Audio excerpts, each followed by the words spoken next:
Sorry. I forgot my wallet again, so could you please pay for me? When my niece's school went on a long break, it naturally became a habit for my sister-in-law and her daughter to come and stay at our house. My sister-in-law is a single mother, and at first, I was sympathetic to her situation as a single parent and thought we should help out where we could. However, over time, she began to take it for granted, and once, when she insisted on going to a new outlet mall nearby, I reluctantly agreed. There, she declared she had forgotten her wallet and demanded that I pay. It was infuriating to cater to my sister-in-law's whims, but I didn't want to upset my niece, who was nothing like her mother and a genuinely sweet girl. Knowing that my niece often had to go without because of their situation, I didn't want to disappoint her. So, with the insistence that my sister-in-law repay me, I covered the cost. But that wasn't the end of it. On another day, my sister-in-law demanded to go to the outlet mall again. This time, I was determined not to let my sister-in-law have her way. I had a plan in mind. My husband and I are a couple in our 30s. We've been married for 5 years but don't have children yet. We've discussed the possibility of infertility and decided to just let things happen naturally. Our parents, both mine and my husband's, never blamed us for not having children. They understood that every couple is different and that it's okay not to have children. Their understanding has been a great comfort to us. Still in my 30s. We're not giving up on having children, but thinking of planning our future life with the possibility of living without children in mind soon. I have a younger brother who is still single but has a serious girlfriend. He once joked about having lots of kids for my share and asking for my help with them, whether he knew about my fertility issues or not. My husband has an older sister, who is the sister-in-law in this story. She's a single mother, having divorced and lived with her young daughter. Her ex-husband left the house and furnishings to her when they separated. It had become a ritual for her to visit us during her daughter's long school vacations, claiming financial hardship as a single parent. I once suggested she could take her daughter to a hotel and explore different places. But she always ended the conversation with how hard it is financially. It would be too sad if my daughter was the only one not able to go anywhere. Every year in her diary, she writes about the wonderful summer memories at her kind aunt's house. You don't mind, do you? Indeed, my niece is adorable. She quickly warmed up to both me and my husband and is a very well-behaved child. I remember crying during summer vacations in elementary school when I couldn't go anywhere and had nothing to write in my diary. So, I decided it was okay to indulge her while she was still in elementary school. But this year, my niece started middle school. I remembered how expenses started to add up at that age, with kids spending on stationery, magazines, and fashion. Despite not wanting to meddle in my sister-in-law's household affairs, my husband and I decided to give a generous middle school entrance gift. We were touched by the thoughtful thank you letter we received. As the early summer approached, my husband informed me that he wouldn't be able to take time off this summer due to work. We're just a couple, so we plan to enjoy our vacations at different times. However, the day after Marine Day, my sister-in-law and niece arrived unannounced. We're here for a month, just like every year. Huh? I reminded that we had agreed last summer to end these long stays, right? I retorted, but my sister-in-law said, I'll just stay in the room I've used every year, she said as she sauntered into the room. Even when my niece was a little hesitant, my sister-in-law urged her to hurry up and bring their luggage. She hurried my niece, who apologized to me before following her mother. By the way, I heard there's a new outlet mall nearby. How about taking us there? We could have lunch there today. She made herself at home, controlling the air conditioner and changing the settings. It's great not having to worry about saving electricity, she exclaimed, drinking a beer my husband had chilled. Frustrated, I called my husband, who was surprised by their visit and couldn't leave work. It was difficult to get out of work, so he promised to talk to her when he got home. But he might have to work late. Please handle my sister for now, he said before hanging up. I was troubled by her unexpected visit, but I couldn't ask him to leave work early. I had no choice. It was better to take my sister-in-law to the outlet mall she wanted to visit than to have her lounging around the house. My niece seemed interested in the outlet mall too, nodding along with her mother's conversation. I couldn't bring myself to even tell her to endure it. I think I could have said it if she were my own niece, but it's hard to be strict with my husband's relatives when he's not around. Plus, with the unexpected guests, I wasn't prepared for lunch, so I reluctantly decided to take them to the outlet mall. Although it's nearby, it's a bit too far to walk. It's not impossible, but my sister-in-law complained about not wanting to walk in the heat, so we used a bus to get to the nearest station and then a direct bus from there. My sister-in-law grumbled about not using the car, but I explained it was impossible since my husband had taken it to work, and she begrudgingly understood. Even getting this far felt like a hassle, but as soon as we arrived at the outlet mall, my sister-in-law started making a fuss about forgetting her wallet. How can you forget your wallet when we're going shopping? I usually put my credit card in my phone case. But it seems I accidentally put it back in my wallet when I topped up my transportation card. Her explanation didn't make much sense. When we got on the bus, she used her phone. Presumably with a mobile version of the transportation card. If she topped it up with cash, what does the credit card have to do with it? If it's auto-topped up, she wouldn't need to touch the credit card in the first place. While I was trying to make sense of her story, my niece looked a bit disappointed. But it was only for a moment, and my niece soon smiled. "I'm happy just looking around, Mom." Her words pierced my heart. I felt sorry for her, having to accommodate the adults. If my sister-in-law were reasonable, I wouldn't mind covering for her, but I was a bit suspicious if she truly forgot her wallet. If she has a credit card, there should also be a cash advance facility. She could try to escape the situation by claiming she had no cash or bank balance, but in the worst case, she could pay with a cash advance. So, I told my niece, since we're here, let me cover today's shopping. Middle schoolers' shopping wouldn't amount to much, maybe around $200. Including lunch for 3, it shouldn't exceed $400. I thought I could manage with the cash I had, so I suggested it. However, the person who was most delighted by my offer was my sister-in-law. She started eyeing expensive summer clothes, bags, and shoes from famous brands. I couldn't just cover my niece's shopping, and I ended up playing the role of my sister-in-law's wallet. I didn't have enough cash, so I had to use my credit card.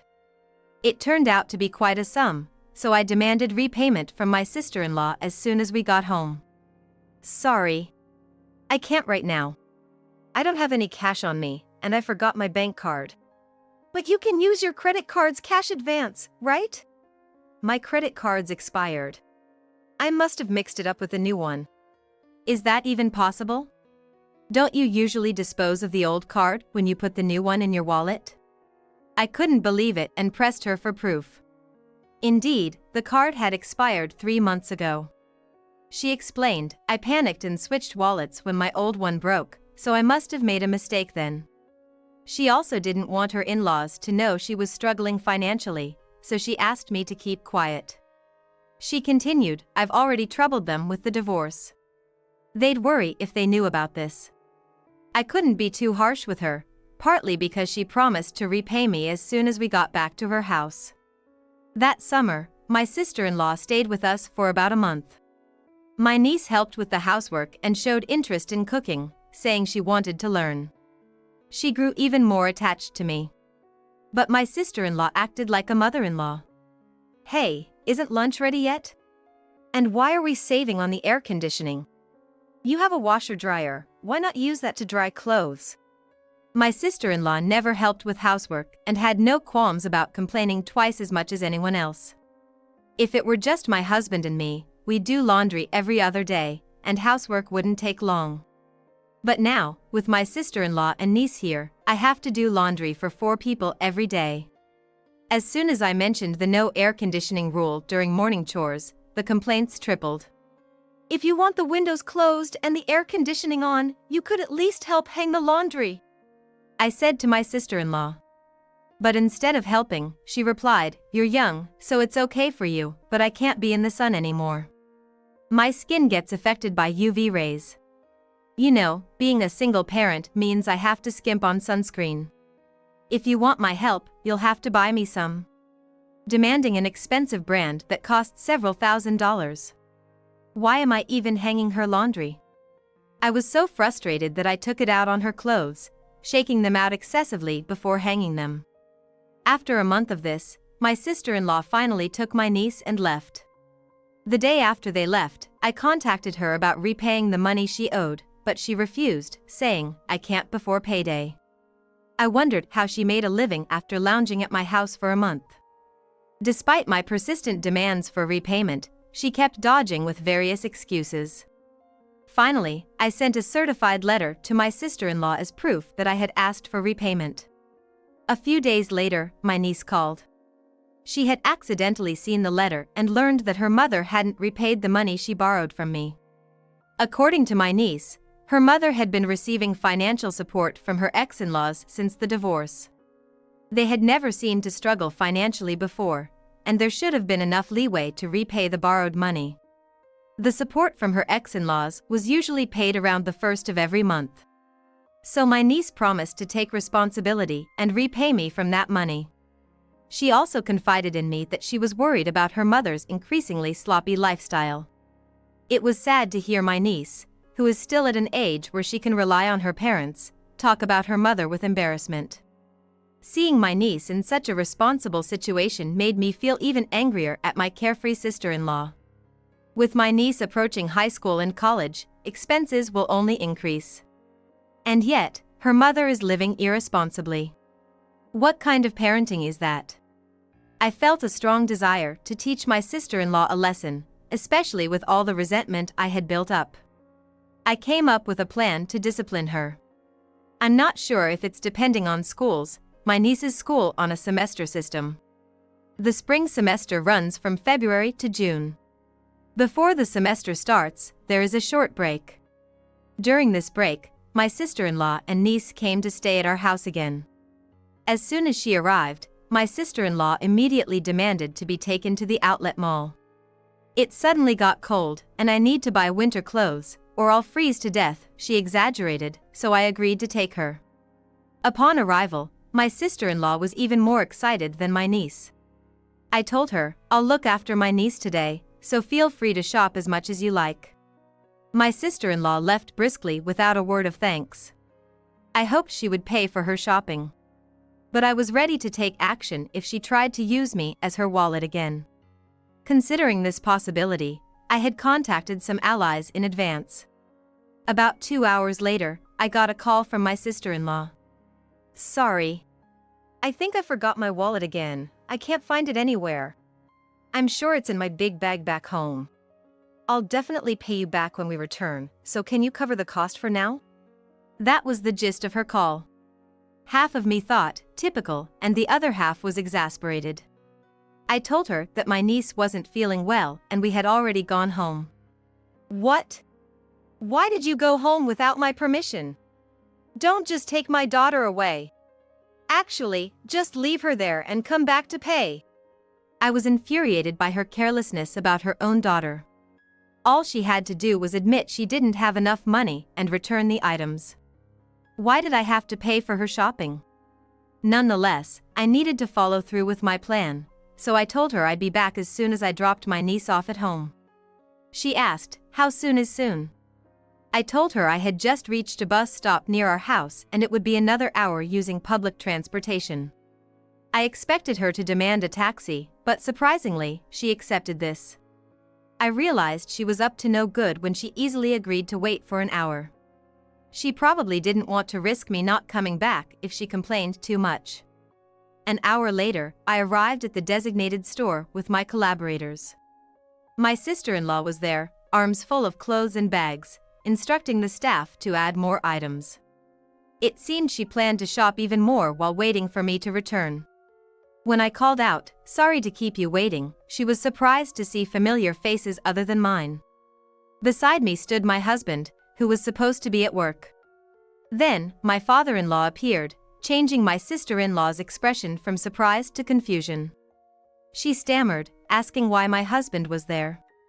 In truth, I had informed him about her not repaying the money and he was aware of everything that had happened.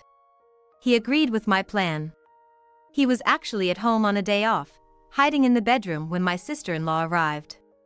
I had followed our plan and told her he was at work, and she believed me without checking. After hearing the story from my niece, my husband agreed we should tell his parents. We reported everything, including her long stay and refusal to repay the money. When I explained our plan for today to my in-laws, they were furious, saying, "If that's true, it's outrageous." After separating from my sister-in-law at the mall, I immediately contacted them. My husband had driven ahead and waited for us. My niece and I left my sister-in-law and went to the parking lot, where my husband was waiting to drive us to a hotel to meet my in-laws. They had planned to go on a short trip to a rural area, but they prioritized our situation over their trip and waited at the hotel. I felt bad that their trip was ruined, but they insisted on dealing with my sister-in-law's antics first. As planned, we left my niece with my mother-in-law at the hotel and returned to the outlet mall. When we confronted her, my sister-in-law furiously accused me of being cheeky for someone who was just a wallet to her. But my husband and father-in-law took away all the clothes and bags she was holding. What are you doing? Don't return my clothes. They're not yours if you're not paying for them. My husband retorted, and my sister-in-law was hesitating for a moment. My father-in-law returned the items to the store staff and my husband dragged her out. As he pulled her arm, she screamed, "It hurts. Let me go. Someone help, he's attacking me." Realizing she couldn't overpower him, she started accusing my husband of being a villain. My father-in-law, who had returned from explaining to the store, pulled out something from his jacket pocket. He was actually a police officer. "I just happened to witness the incident," he explained, and everyone around us stopped listening to my sister-in-law's complaints. They pushed her into my husband's car parked in the lot. After reporting her actions to my in-laws, my father-in-law immediately checked her bank account. My niece knew where the passbook was, so they checked at my sister-in-law's house while she was away. The in-laws had been providing her with a monthly stipend, believing her claim of wanting to save the divorce settlement money for my niece's future. However, the entire amount was withdrawn on the day it was deposited, leaving a zero balance. The account in my niece's name, supposed to contain the divorce settlement, was almost empty. My sister-in-law didn't receive alimony due to her fault in the divorce. She also withdrew the child support from her ex-husband immediately after it was deposited. Furthermore, she confessed to not working, despite telling her parents she was. She spent her days leisurely, using the support money and child support. The divorce settlement money she claimed to save for my niece was spent on her lifestyle. When it ran out, she planned to make me buy designer goods and sell them for cash. She even boasted about how well new, tagged outlet items sold. My father-in-law hung his head in shame and apologized to us. I hadn't yet disclosed something to my in-laws, despite feeling sorry for my father-in-law. I showed them a video, saying, "We got evidence." It captured my sister-in-law red-handed. Whenever she and her daughter stayed with us, my husband's and my belongings mysteriously disappeared. It was too coincidental to happen every time, and more items vanished with each visit. Without proof, I couldn't accuse her, but I kept an eye on her after she didn't repay the money I had fronted. I couldn't watch her all the time, so I installed hidden cameras in our rooms. Multiple times during her stay, she seemed to be searching our room when I was out. Finally, she began to blatantly steal just before leaving. There were times when she had checked the location many times, and she would go straight to his destination and steal what she was looking for with practiced skill. She knew exactly where to go, swiftly taking specific items like my jewelry and my husband's luxury watch. The cameras caught her in the act, even capturing her face as she didn't notice them. My father-in-law, a police officer, was visibly furious, saying, "It's shameful to have a criminal in the family." He was overwhelmed with anger and sadness. When confronted, my sister-in-law brazenly claimed she had already sold the stolen items. My father-in-law instructed us to file a police report and submit the video as evidence. You can't turn in your own family, right? It's not a crime among families, right? We don't count someone who exploits kindness and repays generosity with evil as family. As my husband started the car engine, my sister-in-law asked, "Where are you taking me?" My father-in-law answered, "To the police, obviously." She screamed as if it was the end of the world, begging us for mercy. She tried to destroy my phone, claiming it would erase the evidence, but I informed her it was just a copy and the original was safe at home. She resigned to silence when she realized she had no escape. She pleaded, "I'll repay the money, just don't take me to the police." It's not just a matter of getting your money back.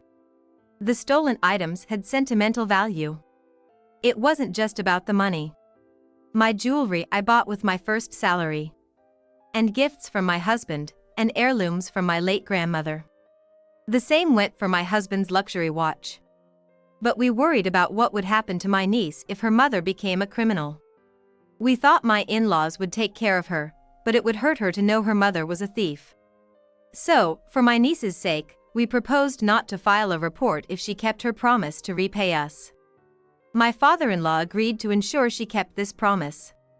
She had to repay a set amount each month, earned through her own labor. If she failed, we would immediately file a report. I told him that I had recorded the entire conversation. I recorded the entire agreement, as suggested by my father-in-law, for evidence. My sister-in-law had no way to deny or forget what was said. She had no choice but to hang her head in the face of the reality that I don't know. I didn't say it. I forgot. Was no longer valid. Later, she was taken back to her parents' house by my father-in-law. We received an apology from my in-laws later. They admitted they had been too lenient due to their love for their granddaughter and their daughter's manipulations. They realized they had spoiled her too much, and vowed to re-educate her strictly. My sister-in-law had always been pampered and thought it was her due. After getting engaged, she quit her job to become a housewife.